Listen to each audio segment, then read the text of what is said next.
Yo, welcome guys, ladies and gentlemen, boys and girls. Karibuni tena to our third part of this story, a reflection ya my journey vile ilikuwa. So, ndo mimi tuliachia wapi? Tuliachia wakati nimeambiwa kesho nachukuliwa kutoka my house na nilikuwa naishi ka bed sitter manze, nilikuwa nalipa 4500. Manze ilikuwa hapo junction place fulani kutoka Eldoret on your way to E10. Pam, hapo ndo nilikuwa naishi. So, napata email asubuhi nachukuliwa, and then the funny thing, the good thing that I experienced, nikapata hiyo ticket na nikaambiwa tunaenda na my senior manager. Imagine now you're going one seat, your seat and the other seat is your senior manager. Unaanza kujiuliza like what kind of a conversation mnaanzisha aje, mnaongeaje na your senior manager. I freaked out vile niliona ni senior manager, but I didn't know that was the beginning of my soft life in Safaricom. Okay, alright. Again, kama huja subscribe kwa YouTube channel yangu, usisahau, enda pale YouTube, search Jesse_pod session. And Jesse is JESE_pod session. So, ndio Jesse ana kitu manze, asubuhi anaenda flight, anachukuliwa aende Eldoret International Airport. Sasa nilikuwa nimeshazoea, nikata walikuwa wameshanijua manze, juu walikuwa wanaona ujamaa kilandi hivi. And then, vile tulikuwa naingia airport the last time, sasa tulipatana na convoy ya our now current first lady. Alikuwa na land na Ethiopian Airline manze.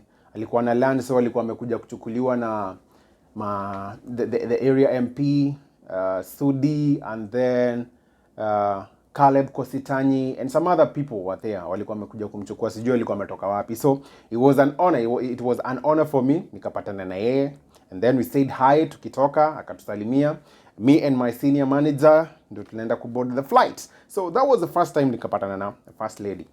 Maybe hata hawezi kumbuka, but mimi alitusalimia, and then we said hi and was so happy manze. Nikaanza kuona okay, so if you work with senior people you meet senior people. So but now I was so much stressed because sikuwa nataka ifike place yenye manze tukienda kuland mahali and then aseme tunaenda kukula kitu na sina kitu, niko only 50 bob, 50 shillings chwani. Guys, ndio sisi hao tukaboard flight 5:40 all the way to Nairobi in Jomo Kenyatta International Airport, and then connect to Mombasa International. Yani siyo time ilikuwa tu na operate hills, kumbe hii kizungu si ya mine. So nilikuwa na operate tu na airport manze, airport to airport. That was another good experience for me. So tumeland pale around 11 Mombasa International Airport, and then manze niko na ndizi hapa nimeishika sana. Let me just have a bite of it. Hizi ni mandizi za US. Manze hii ndizi moja hivi ni $1. Hii ni 100, 125 shillings. Manze na nikiwa home nilikuwa nakula manze zikuwa tu kwa shamba tu hivi, naenda karibu nakula the whole nini. But it's very sweet. I think it is sweet. So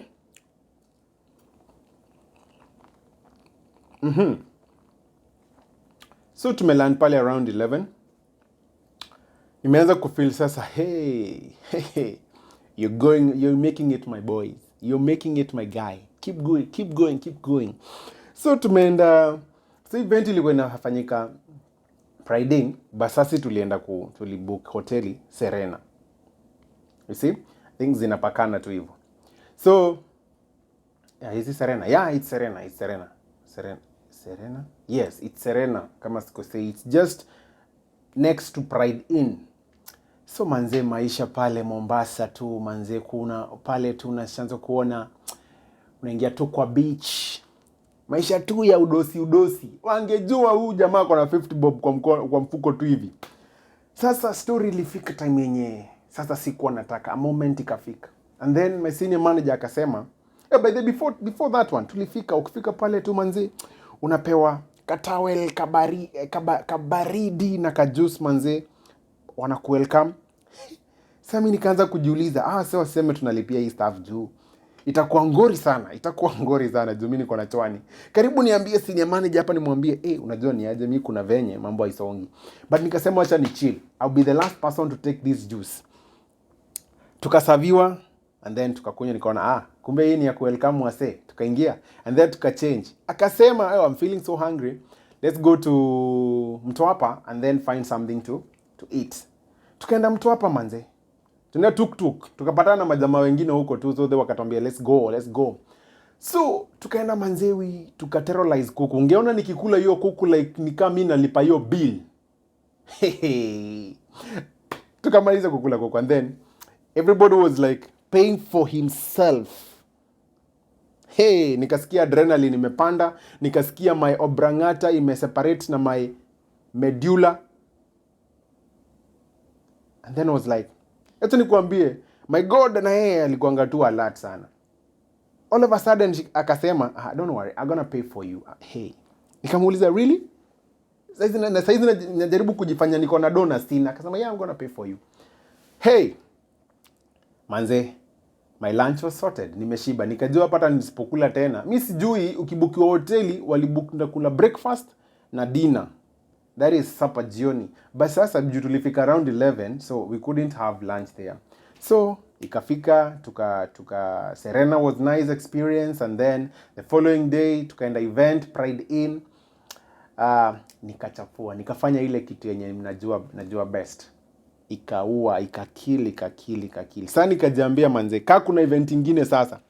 Unless maybe sasa tuende Rwanda ama tuende Bujumbura. Mwani Bujumbura. Whatever. So, nikakill event. Unfortunately or fortunately, that was the last event yenye ilifanyika hivyo, but kulikuwa na ingine ilifai come. And then that was now the end climax ilikuwa around December 27th hapo kama sikumbuki vizuri. Then there was a big event that was happening the following year around January, February. Then COVID ikaharibu. So that's how nilienda Mombasa na 50 bob yangu na nikarudi nayo. Sikuiguza hiyo 50 bob, nilieka kwa hao like for almost like 2 months bila kuitumia. It was a golden 50 bob. Because the funny thing about Safaricom and is like they catered for everything, my flight, my stay, my food, my everything. Na by the way ukienda kuperform pale unapewa vouchers za drinks. Manzeo, if you want to drink anything unapewa vouchers karibu ya 5,000 na hiyo unapata drinks ni karibu zimekuwa subsidized. It was a hell of an experience in a good way. So nikarudi LD manze. Saa hizo kurudi mimi manze, jamaa amekuwa celeb. Wacha nikwambie. COVID ilikaa mikaribu maneno.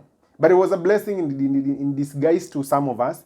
Juu, at that time when COVID ilikuwa inakam, that's when contract yetu kalikuwa kanadai. So, government ikasema, companies to work at home.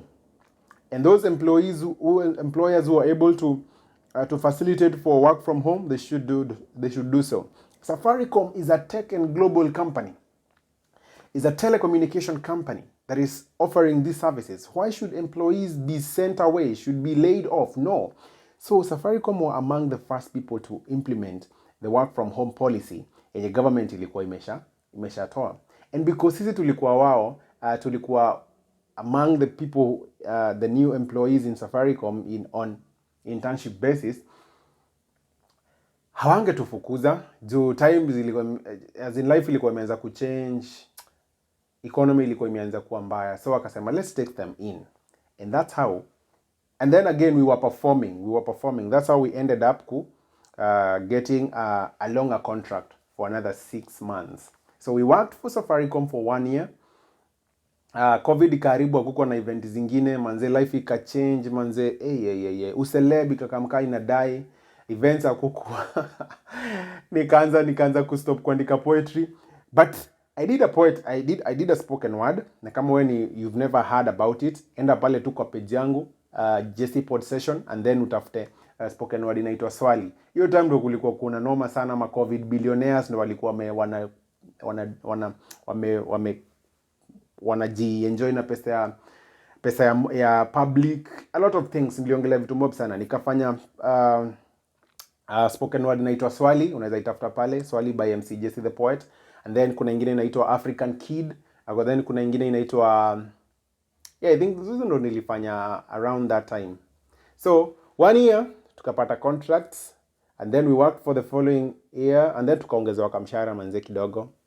Tuko nalipwa around 35,000. And responsibility ndio ukajua, the more you earn, the more responsibilities come.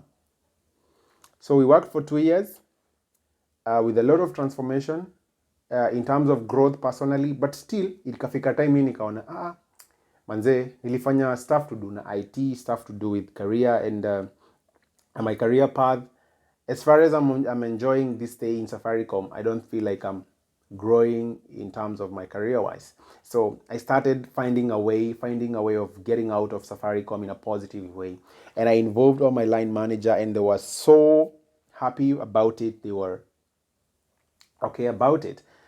And nikaanza kutafuta njia manze za kutoka Safaricom in a positive way. Juu nilikuwa nimechoka ushaipata, yes, unapenda hiyo job yenye unafanya, but still you're not comfortable because it's not aligning with your career path. So Safaricom,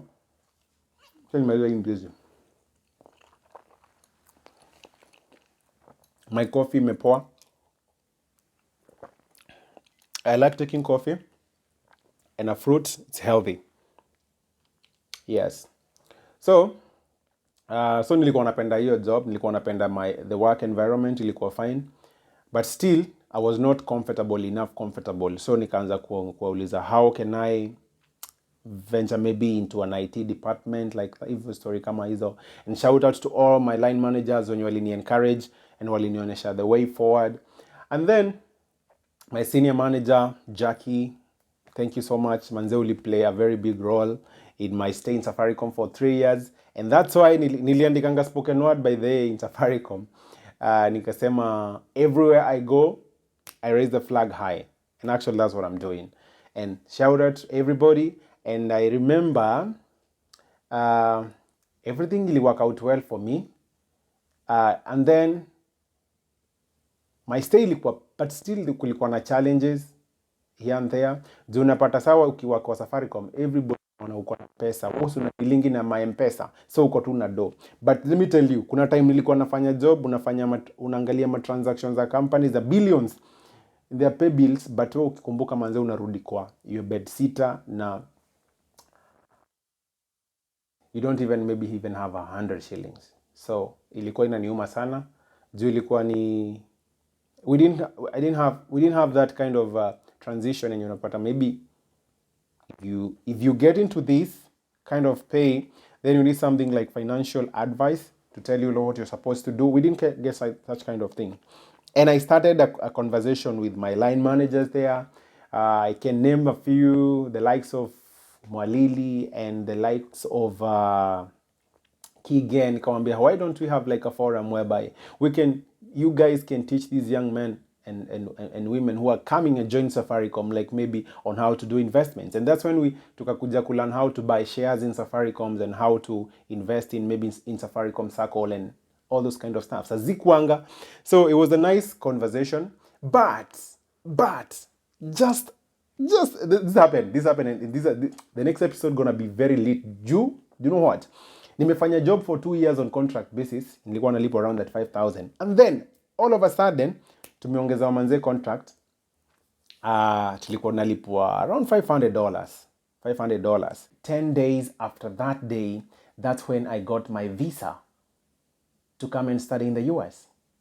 So I was in a dilemma, like, should I terminate this job or should I go to the US?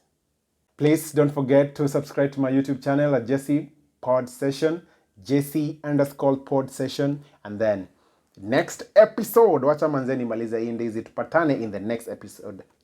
Woo! Na walombo tov manze. Before that, niliwapatia story ya Kasimu ka Huawei kanunua Samsung A72, ndo nikakamnayo hadi saizi. But God akani bless manze. Akani-bless. So now, I have a new one. I have a new gadget here. I don't know whether you can see it. Yes! This is This is iPhone 14 Pro Max. And yeah. So let's see each other in the next episode.